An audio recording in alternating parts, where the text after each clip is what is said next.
Hello, how you doing, my kings and queens? Long time no see. I'm your host, King, as always. What I like to say is, if you can make it with the fifth graders, you can make it with the eighth graders, you can make it with anybody. 'Cause the fifth graders, a little bit of everything. They're a little bit of grown, a little bit of baby. They have a little bit of kindergarten, first grade, a little bit of eighth grade in them. Therefore, please don't be scared. Don't let them intimidate you if they talk back to you. It tends to be the girls more than the boys, but don't be afraid. If they always have something to say, they'll get upset, they'll get frustrated. But you can't in the inside. You can get upset and frustrated on the inside. Don't let them see you get upset and frustrated on the outside. I will rephrase that. You, you understand? So once again, if you get upset and frustrated on the inside, not on the outside, because you get frustrated on the outside, then that's when they got you. That's when they eat you up. That's when they see that they got. That's when they see that you're sweating. Now that we had that out the way, if you say something basic or simple and they always have something to say, don't let that steal your joy. Don't let that make it be a long day, or don't let it get to you. Don't let it bring the best out of you. If, for example, you say sit down, it's just say we are sitting down, or it say go back in line. We all go back in line. Then I don't want you to snap at them, and then they snap back or say something smart, or then they storm off. You understand? Even though I know it's understandable that they might press your buttons. Kids, that's what kids do. Not all of them, but you get the one or two kids that always has something to say, always that press your buttons, always have the last word. Don't please don't take it to heart. If they give you a hard time, then maybe you refer them to somebody who can deal with them a little bit better than you. And that doesn't make you a bad educator. That doesn't make you a bad teacher.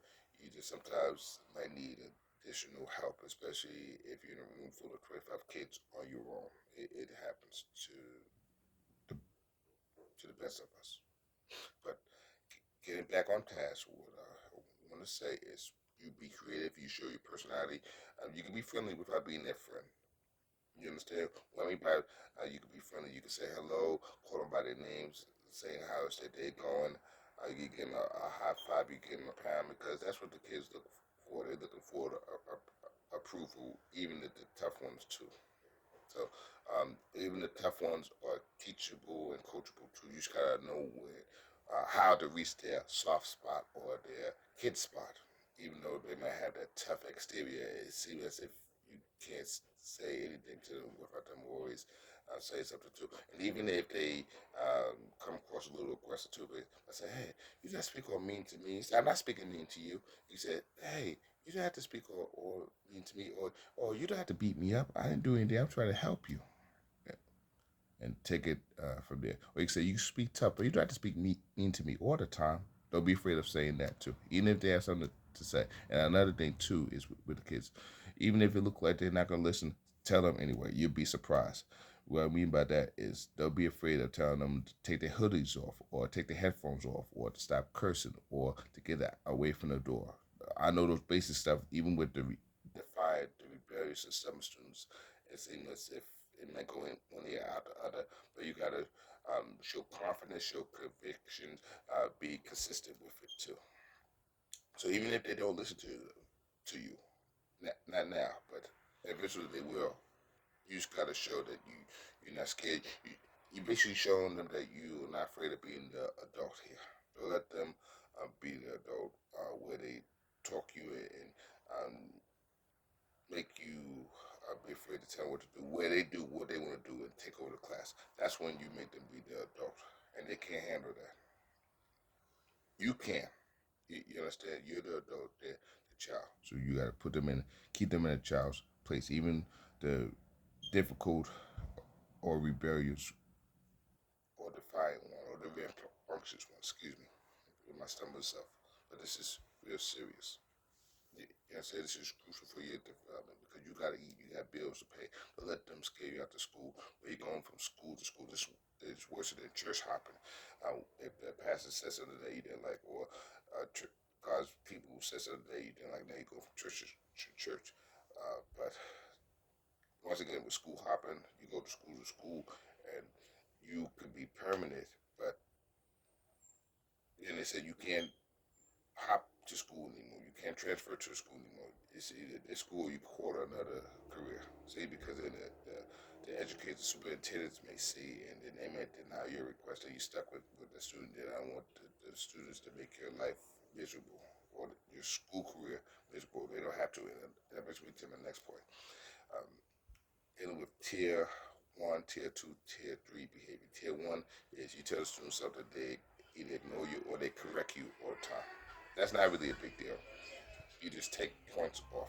You, uh, yeah, take points off. You do demerits. If that doesn't work, then it escalates to tier two, where they say they don't care or they yell at you a little bit or being a little disrespectful. That's medium behavior. Now, tier three behavior. Tier two is they talking tough and aggressive to you too. So if they say you need help, and they say no. That's kind of tier two behavior, and they know to don't let them intimidate you. If you say, "Can I help you?" No. Can I have? And another thing to be careful with playing with the tough students too. Even if you have a nice personality, a nice sense of humor, you don't want to overplay with them too because they can take things very seriously. Can I have half of your fries? No. Can I have half of your cupcake? No. And they say in a mean way, that's tier two behavior. Now, tier three behavior is they are cursing, they play fighting, they are throwing stuff, they are running amok and are out of control, and of course, the whole class will be out of control. That's tier two behavior. No, tier three behavior. Now, if it gets to tier two, tier three, you call the ISC, you put it in the the text, you put it in the computer, you email the ISC disciplinarian. The disciplinarian would reset the student. If the student still doesn't listen, then you text the dean of students. The dean of students will talk to the scholar. If that doesn't work, then the dean of students will inform the parents or call the parents. Then the student might get a Saturday or might get in school suspension or might get suspended. You understand? But you got to deal with the same student giving you a hard time all the time. And overall, you should be able to deal with the student maybe for 5 minutes, um, even less. A good teacher will know how to squash the situation within 5 minutes, maybe 3 minutes at most. So give yourself 3 to 5 minutes to calm the student down. I know 3 minutes still sound like a lot. Even some of the best student teachers can squash the students showing off or acting up in 1 minute. But I don't want you to give yourself that much pressure. So give yourself either 1 minute, 3 minutes, or 5 minutes. Maybe you could let that be the goal by saying, in 5 minutes, I'm going to calm that one student down. In 3 minutes, I'm going to calm that student down. In 1 minute, I will calm the student down. In 30 seconds, I will calm that student down. You understand? But 10, 15 minutes, that's too much. That's ridiculous. That's more than half of your class. Especially if you have a 15 minute, no, 50 minute, a 45-minute class. Well, that's a third of the class. But they shouldn't even be making a sound or causing chaos and confusion for a third of the class. That's too much. Because then it's affecting the quality of the students and it could cause the students to change too.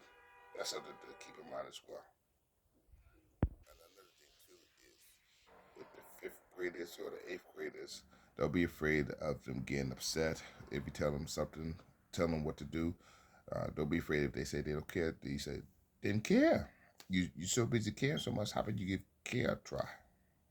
You understand? Then you can get a student choice too. You can say, you either gonna, if you are giving an announcement and the students just talking over you, this the fifth grade, the eighth grades are notorious for doing that. Even the seventh graders, they they know that you're talking, but they don't care, and they try to overtalk you, especially if you are nice or right too nice and too passive or too gentle with it. You got to be in between too. That brings me to my next point. If they are a 10 in terms of aggressiveness, in terms of toughness, you got to be a 10, especially if that's not your nature. Um, that's similar to you being somebody that you're not. They toughen you, try to be all hard too. and that's more work for you. But maybe be in the middle, meet them in the middle. If they're a 10, maybe you could be, in terms of toughness, then you could be maybe a 6 or 7 or 8. You got to match their 10. So if they're 10 in terms of toughness, you could be a 6, 7, or 8. If they at you at a 10, you can maybe be assertive at a 6, 7, or 8, if that makes sense. But getting back to my point, what I want to tell you is that their anger and say they don't care short lived. They say they don't care. Uh, in other words, students say stuff that they don't mean. So when they say they don't care, they actually do care. They want to see that you care. They're testing your care. So if they say they don't care and you say you don't care back, then you're following them. So when they say they don't care, then you say, if I care, you're gonna care. Or you can say, I don't care, I don't care. Then you say, then care.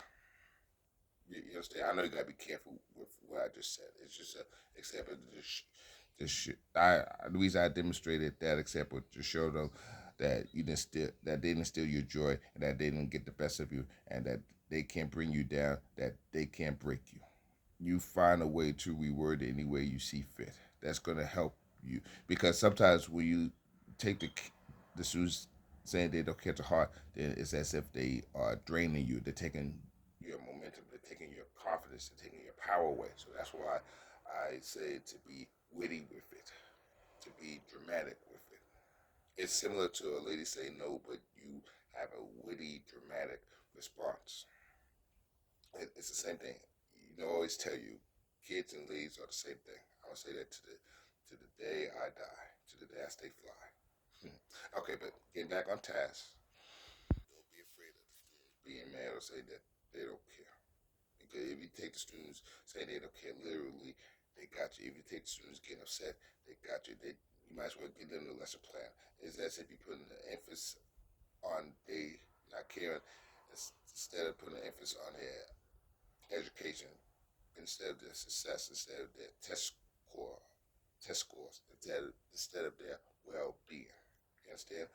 Their well-being is more important than them not caring. They just mad that they didn't get what they want at that time.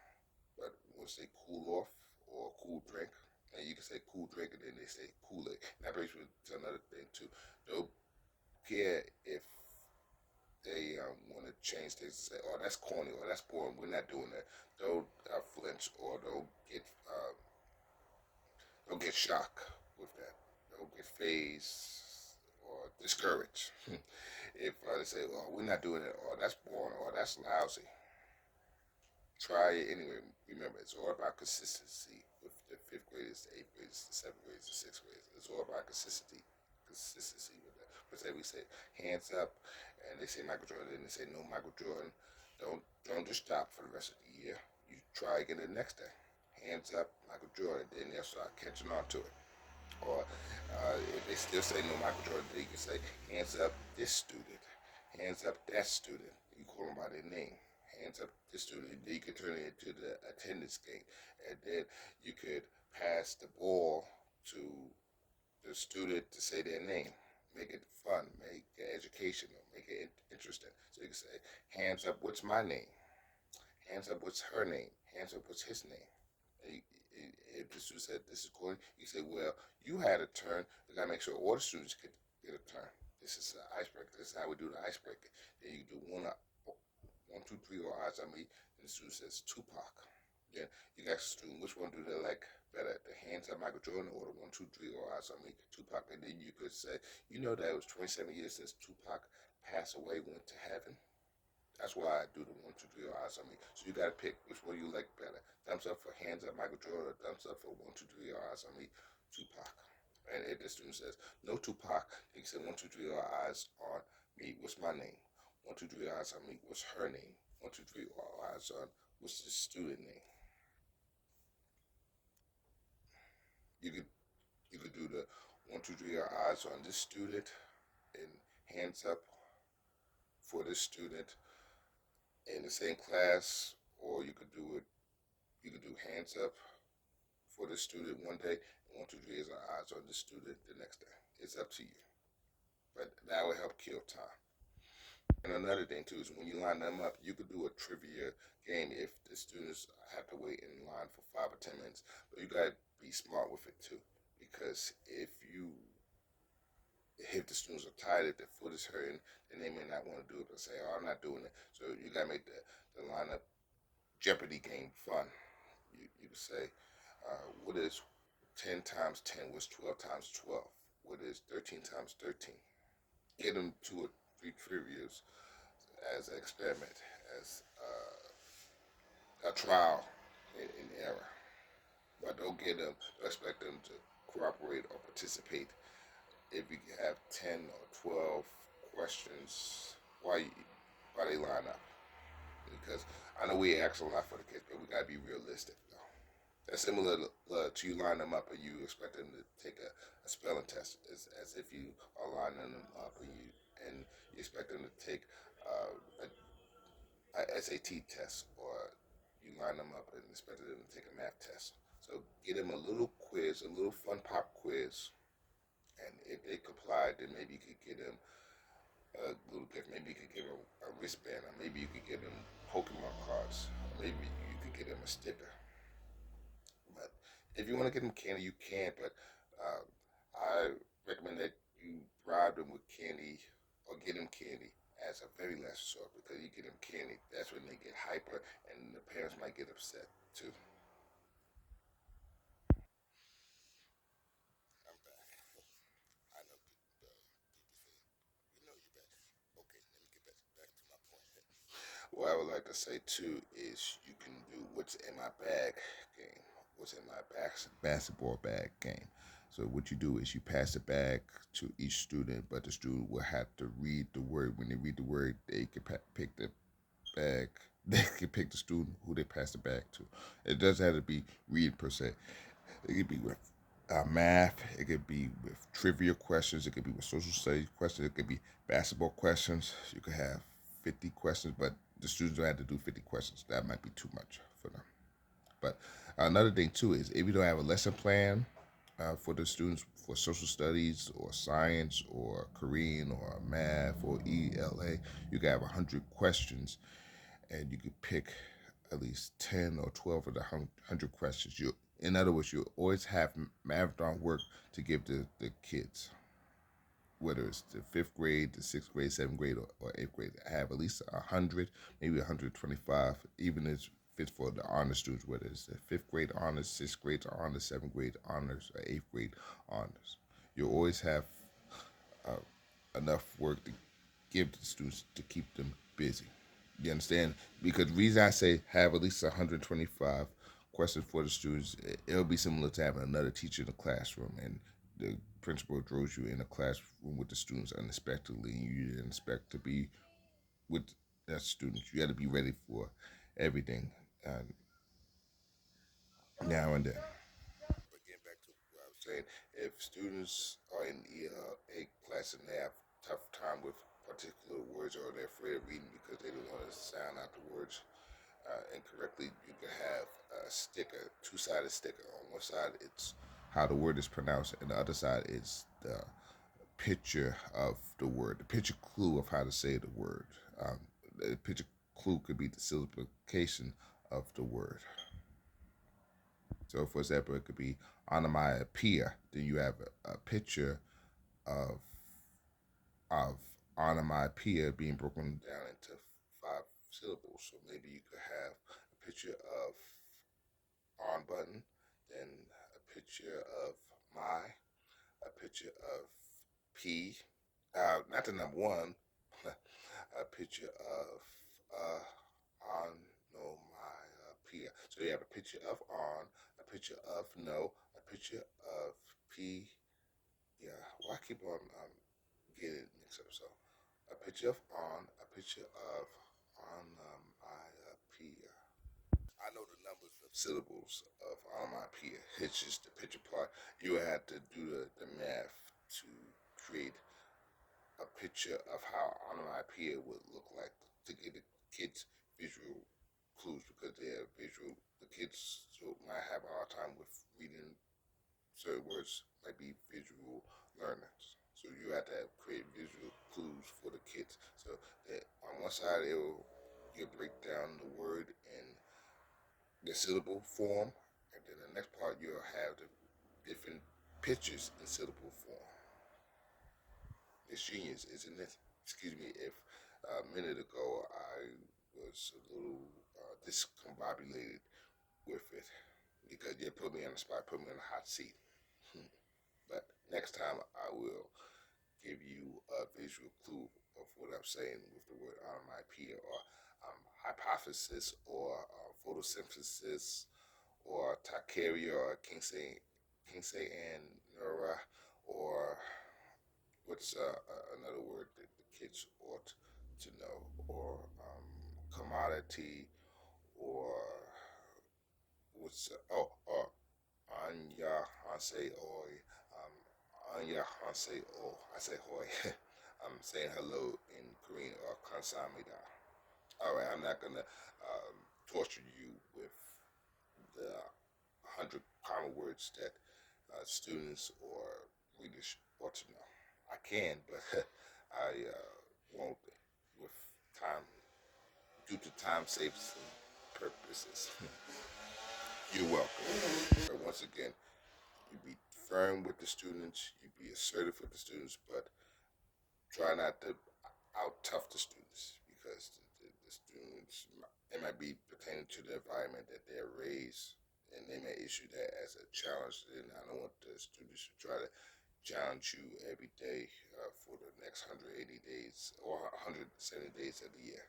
But tell them that you have expectations and you expect them to meet these expectations. If they say, I'm not doing that, well, you say, well, I need you to try. And stop saying what you can't do or what you're not going to do because you're making a choice and these choices are going to lead to consequences where you lose points. You're making the choices that to get points. In other words, you forfeit your point. You make the choices and forfeit your points. And when you forfeit your points, the consequences is you missing out on certain things, missing out on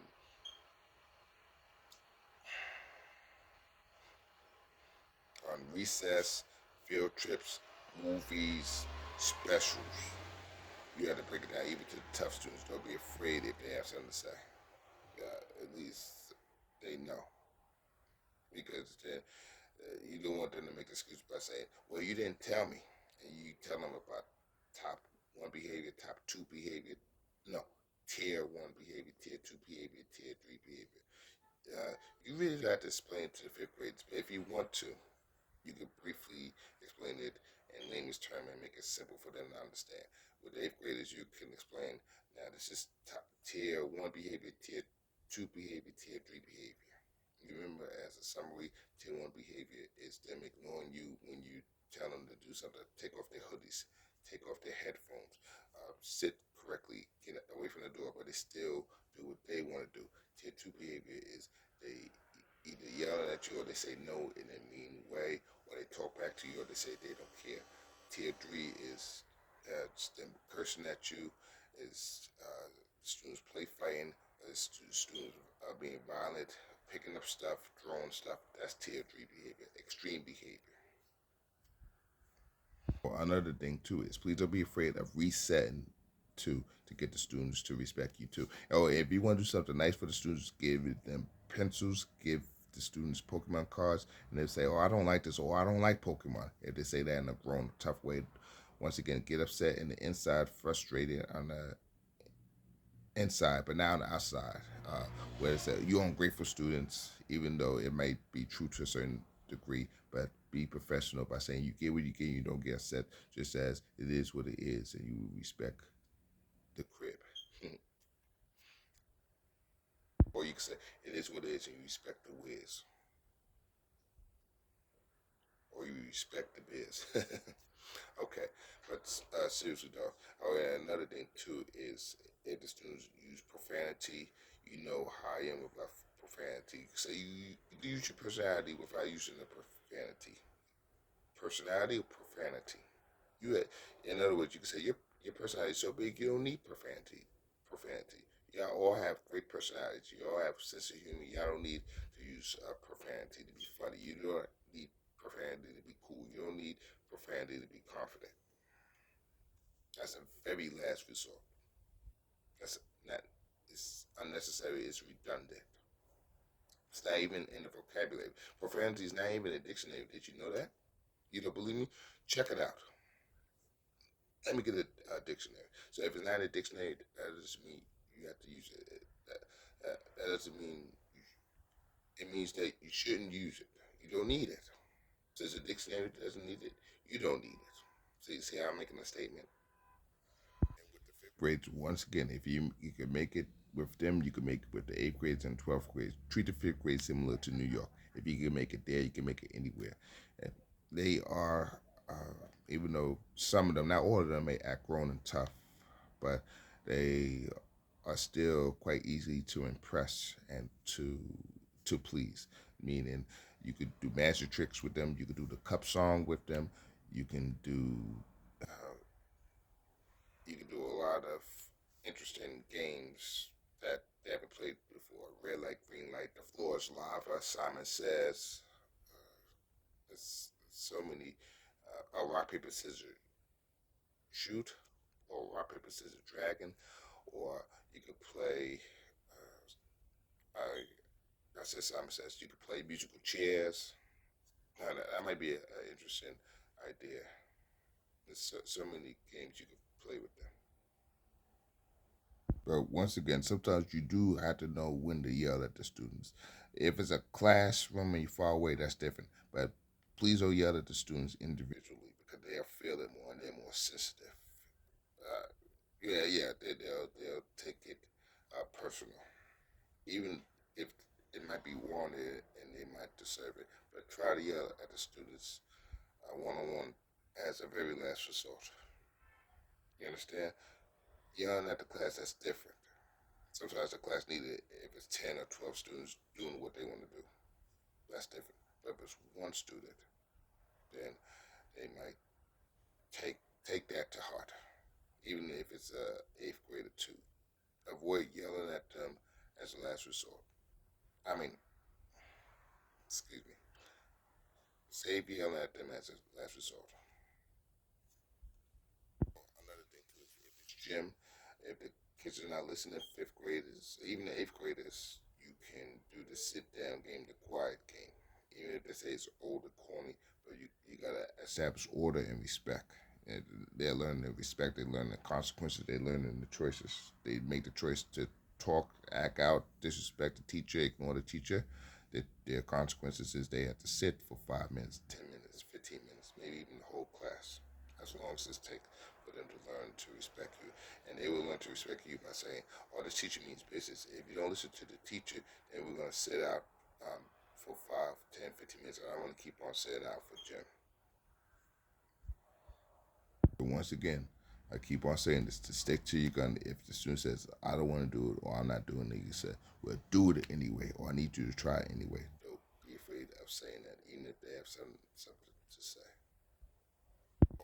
Thank you, God, for memory. Another thing I want to say too is don't be afraid of resetting the students too, meaning if they are being loud in the class or in the hallway, and you know the principal is always monitoring you or watching you. Uh, don't be afraid of letting the kids transition. Meaning you gotta get out of class and line back up until the line is right. Don't let the line be 50% correct, and then you put the students in the class. Then they give you 50% headache. You want the class to be close to 100% as possible. It's that simple. Even if you have to do it with the seventh graders, with their grown stuff, with the eighth graders too. I say we said we're gonna get it right before we go into the classroom. You're not gonna be causing a ruckus. You're not gonna lose your mind, your ever loving mind. Today, not on my watch. Not in this house. Not in this crib. You're gonna respect the crib today. It's that it's that simple. No ifs, ands, or buts about it. It is non-negotiable. But you can say, I didn't ask for a back talk. I asked for action. I asked you to take action. I didn't ask for a comment. I didn't ask for smart. I didn't ask for smart talk. I asked for smart work. You can say that too if you want to. You can say, I know you talk smart. Now I need you to keep working smart. I know you're smart. I know you're very smart. But I don't need you to talk smart. I need you to work smart with me by doing what I ask. I don't need you to talk smart. I need you to listen smart. You can talk smart, but I need you to listen smarter. You can say that too if you want to. With the kids who might talk rough and tough and aggressive and mean, you can say that to them. I say once again, I don't need. You can talk smart, but I need you to talk smart. You can talk smart, but I need you to listen smarter. You can talk tough, but I need you to listen tougher. Or you can say, the quicker you let me talk, the longer you could talk with your friends. You can say that too. That's the choices. That's the consequences. But the longer I talk, the less time you will miss out on talking to your friend. And if the student says, "Can you hurry up, please?" or "You make me miss my talk time," you said, "Well, that's on the class because you're not being good listeners. The poorer your listening skills, the less you talk. The better your listening skills, the more you could talk to your friends. It's that simple." Oh, another thing too, this is important, is please don't go by hearsay as well. Meaning, if the student says they receive permission from the parents to go home by themselves, even though you know they take the school bus with the other students, you can get something in writing, or you can let the student call their parents so you can speak to the parent personally too, because you don't want to put your career on the line for no student, no matter how well behaved they are or well intentioned they are too, because that's hearsay for that or that matter. That's he said, she said. You don't want to get fired or suspended without pay. It's not worth it. Even if the students is telling the truth, but still, you need something in writing in this day and age more than ever. You understand? So don't jeopardize your check, your money, your salary for no kid, no fifth grader, sixth grader, seventh grader, eighth grader, or high school student for that matter. I'm telling you right now, this is real serious and crucial because I don't want you to let a kid go home, but you didn't call the parent. The next day, the parent calls you and say, "I didn't say that. Why didn't you call me?" So you just let the kids do whatever they want to do without getting the parents' permission, without phoning the parent or calling the parent. That's not right. What would your principal think about this? What would the vice principal think about this? This is unacceptable. And another thing too is if you see the students is or the class is giving the teacher a hard time, the teacher might be nice, and you might be in the middle. You might not take any smack from the kids, but you want the other teacher to lead. Yeah, you can say, "Oh, this teacher is very nice," or "This teacher is kind," or you can say, instead of saying nice or kind, because then the teacher who's nice and kind might take it uh, the wrong way and say, "So we saying I'm a pushover? So what are you saying? That I let the kids take advantage?" So instead of you saying that the teacher is nice and kind, you could say that this is a cool teacher. So if this is a cool teacher, it should be easy to listen to the teacher, not difficult to get to listen to the teacher. So please don't give the teacher a hard time. If you had that one or two students saying, "We're not giving a hard time," you could, if they say something along those lines, you could say, "So if you're not giving the teacher a hard time, how about you listen to him? If you're not giving the teacher a hard time, let him finish while you listen." It's that simple. So don't just always let the students say what they want to say. You understand? You have a voice, you have a mouth. Use it. Don't just let this, because it's as if you let the students set the tone in the classroom. They say something, you say something. I'm not saying to go tit for tat, but if something pops up across your mind, then you say it too. Don't just let the students say what they want to say. You say nothing, because then it's as if you let them be the adult and you're being a child. Remember what I said earlier. Another thing too is if students always have something to say, you can say, "You know what? You're gonna be Simon from American Idol. I'm gonna sign you up for American Idol, where you're gonna be the judge. You're gonna be one of the judges to the game show. You're gonna be one of the judges to the Jeopardy, Family Feud, The Price is Right."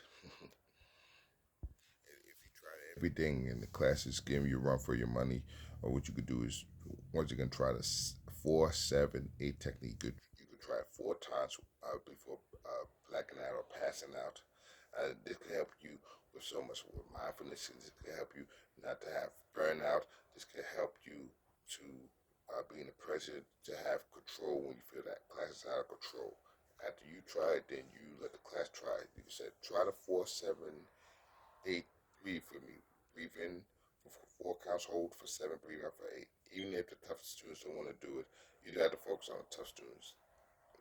Whoever's doing it, you can practice and teach them the 4-7-8 breathing technique. You can do this during gym class. You can do this during health class. You can do this during life skills class, dancing class as well. This can help with anger, with um, frustration, with sadness, with depression, any negative emotion the students is going through, any emotion that you're going through. If you can't get a break, and it's easier if you do this by the fan, um, by the air conditioner. It'll make it even easier for you to do for some reason. It's just a food for thought, something for you to think about. It's your discretion, it's your prerogative, it's your decision, it's your choice. Let me leave before these synonym words. You're synonym king with bling. I think I said everything I need to say. I don't want to hold you any longer than I already did. Thanks for listening to me. I appreciate you. I will talk to you later. God bless. Talk to you later.